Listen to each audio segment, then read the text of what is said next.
Hi and welcome to another bite-sized learning video. I am your session facilitator, Dave Algio, and today I want to focus on an aspect of resilience, which is about understanding psychological strain. Now, don't forget we have the longer self-teach videos which expand upon this and give you some more food for thought and ideas and tips. But today I want to kind of draw a distinction between the word stress and psychological strain in particular. For me, stress is a word that's overused in so many contexts. So I want to park stress and just focus on strain. You've all probably experienced strain, both the physical, whether you've gone out for a run or walked up a set of stairs and your legs have been burning, or you've done some sort of exercise, then you'll find that you've physically strained yourself. And that's good for us, but there is a limit, isn't it? We can overdo it. And it's the same for us in terms of psychological strain. You know, that time where we feel like we're struggling to cope. A little bit of adversity and challenge and goals that we work towards and put ourselves through that challenge can be really good for us. But too much, too intense, or for too long can be really overdoing it and lead to burnout. So when I'm talking about psychological strain, I'm talking about that sense of feeling ground down, feeling overwhelmed in the moment. And what is it that are the key elements that make that up? So the first thing is to understand what we mean by that sense of feeling strained, to the point of the capacity, our sense of I can handle this is exceeded by the demands. Now you may be capable of a heavy workload, high workload, but at some point you may find that you just don't have enough time, the skills, knowledge, and you just find yourself overwhelmed. That's what we're talking about. That sense of your capabilities, your capacity is exceeded by those demands. So when we feel that strain, we then need to start thinking about how do we manage that? How do we manage ourselves back to a place where we're thriving rather than just getting by and surviving? So I want to identify three key elements which I think are really important to understand within that. And again, as I say, we'll expand on these in the longer videos. But the three key elements are really important to understand because what they do is they give us three avenues for attack, if you like, in terms of how we can start to manage ourselves back to that more positive place. So the first one is high demands. What we're talking about here is understanding that the demands that we have in our life, in our study, in your role as a student leader, in other capacities in life, those demands they can be cumulative and can start to add to that sense of load that we are carrying. So you might find you've got deadlines for assignments and research. You might find you've got deadlines within your role as a student leader. You might find you've got other things like looking after a family member or worrying about a family member, which brings me to another point.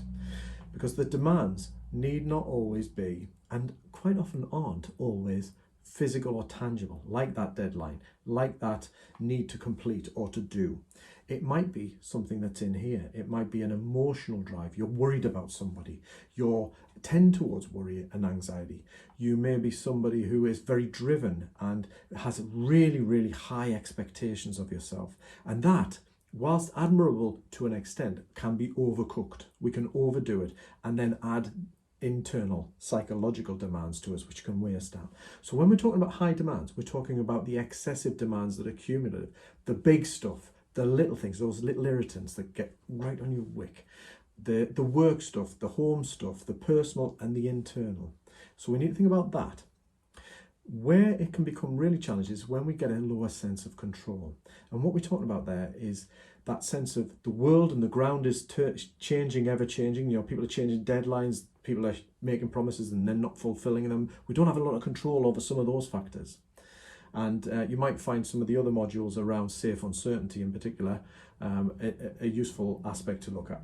But the point is, it's not just the external changes that can lead us to feeling less control. It is also potentially the stuff that we feel in here. So if you feel that you don't have the capability or the capacity or the confidence or the skills to deal with what's in front of you or what's expected of you, your sense of control is going to be diminished. And that's where we can lead to psychological strain.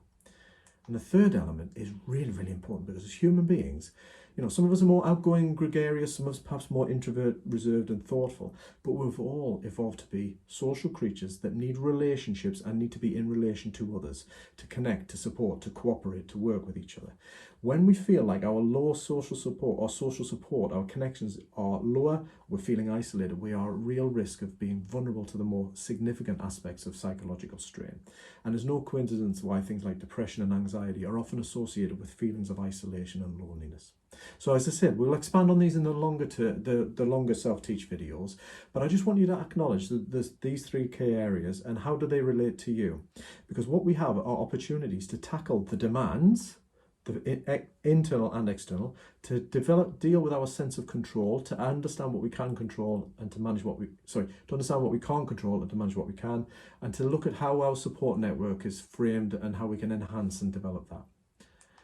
And I guess that's my question to you is to finish. What area could you focus on? Are you finding that within your capacity, within the university, you're feeling a bit distant from friends, loved ones, and you haven't perhaps formed some friendships or close relationships within the university?